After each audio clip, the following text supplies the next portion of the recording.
আপনি যেটা বললেন বগুড়ার দুপচাচিয়ার যে বিষয়টি, সেখানে মূলত এই ছেলের দেওয়া জবানবন্দি অনুযায়ী কিন্তু আমরা কাজ করেছি এবং তার স্পষ্ট জবানবন্দি ভিডিও ফুটেজ সহ আমাদের কাছে আছে। তিনি যখন কথা বলছিলেন এবং তিনি যখন এই জবানবন্দি দিচ্ছিলেন আমাদের কাছে, তার পাশের রুমে তার আত্মীয় স্বজন ছিল। ইভেন তাকে যখন আমাদের ক্যাম্পেও নিয়ে আসা হয় তখনও তার আত্মীয় স্বজন আমাদের সাথে, আমাদের টিমের সাথে আমাদের ক্যাম্পে আসে। এরপরও তদন্তের স্বার্থে তদন্তে বিভিন্নতা থাকতে পারে, তদন্ত বিভিন্নতার মোড় হয়।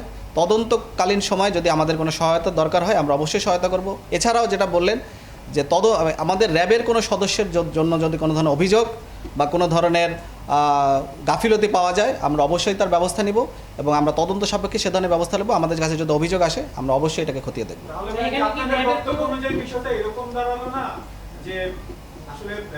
দুইটা সংস্থা দুই রকম, সে তো 164 করে নাই, সে আদালতে 164 করে নাই। আপনাদের কাছে যে জবানবন্দির কথা বলেছেন, আপনারা মিডিয়া ট্রায়ালে কিন্তু আপনাদের র্যাব 2 এর সে র্যাব পাড়ার কর্মকর্তা অধিনায়ক তিনিও কিন্তু বলে না যে সে স্বীকারোক্তি দিয়েছে, কিন্তু আদালতে সে অস্বীকার করেছে, যার কারণে তাকে রিমান্ডে নেওয়া হয়েছে।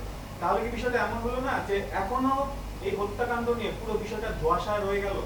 আপনার মনে হয় কি? স্বীকারোক্তি কিন্তু অনেক ধরনের আছে। নিজে স্বীকারোক্তি দিতে পারেন, ম্যাজিস্ট্রেটের সামনেও দেওয়া যেতে পারে এবং এই স্বীকারোক্তি দেওয়া মানেই যে তিনি স্বীকার করে ফেললেন, ঘটনা প্রমাণ হয়ে গেলে এটা কিন্তু না। এটি তিনি যেখানেই স্বীকারোক্তি দেন না কেন পরবর্তীতে কিন্তু সেই যে জবানবন্দি বা স্বীকারোক্তি দিয়েছেন তিনি কিন্তু যে কোনো সময় সেটা পরিবর্তন করতে পারেন। এটা তার অধিকার, তার আইনগত অধিকার এটা। সে কিন্তু যে কোনো সময় এটি পরিবর্তন করতে পারে। অবশ্যই আইনগত স্বীকারোক্তি আমি যখন দিয়েছি এরপরে যদি আমি এটাকে পরিবর্তন করতে চাই, এটা আমার আইনগত অধিকার, আমি যে কোনো সময় এটা পরিবর্তন করতে পারবো। কিছু হোক বা যাই হোক আইনগত, আমরা এখানে আইন নিয়ে এখন করবো না। আমাদের স্টেটমেন্ট আমরা দিই, আইনের অনেক বিজ্ঞ লোক আছেন। আমি যেটা বলতে চাচ্ছি, কেউ যদি কখনো কোনো স্বীকারোক্তি দেয় সে পরবর্তীতে এটাকে পরিমার্জন করতে পারবেন। এটা তার আইনগত অধিকার।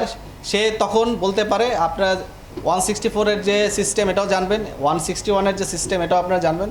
আপনারা অনেক ভালো সাংবাদিক, আমার থেকে বেশি জানেন। কিন্তু আমি যেটা বলতে চাই, আমাদের কাছে তিনি যে ধরনের তথ্য দিয়েছিলেন এবং যে সমস্ত আলামত আমরা তাকে উদ্ধার করেছিলাম তার ভিত্তিতেই মূলত আমরা এটাই করেছিলাম।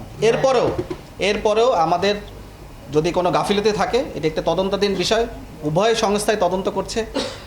আমরা পুলিশের সাথে সহায়তা করব। পুলিশ আমাদেরকেও যদি তাদের দরকার হয় আমাদের সাথে যোগাযোগ করতে পারে। কিন্তু তদন্তে যদি আমাদের কোনো গাফিলতি হয় এবং এই গাফিলতিতে যেই এটার দায় হবে তাদের বিরুদ্ধে আমরা ব্যবস্থা নেব।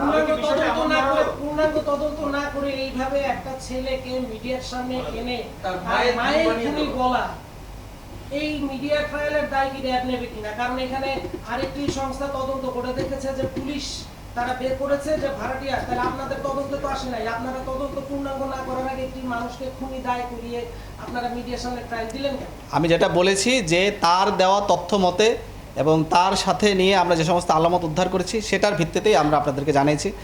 মিডিয়া ব্রিফিংটা কিন্তু মূলত একটা সামাজিক সচেতনতামূলক কাজ, একটা প্রিভেন্টিভ মেজার্সের একটা অংশ হিসেবে নিবারণমূলক যে কাজ, মানুষ যাতে এখান থেকে শিক্ষা নেয় এবং আমাদের যে অপরাধমূলক কার্যক্রম আছে সেখান থেকে আমরা যাতে সচেতন হই, এটাই কিন্তু একটা উদ্দেশ্য। এটা কিন্তু অন্য কোনো উদ্দেশ্য না।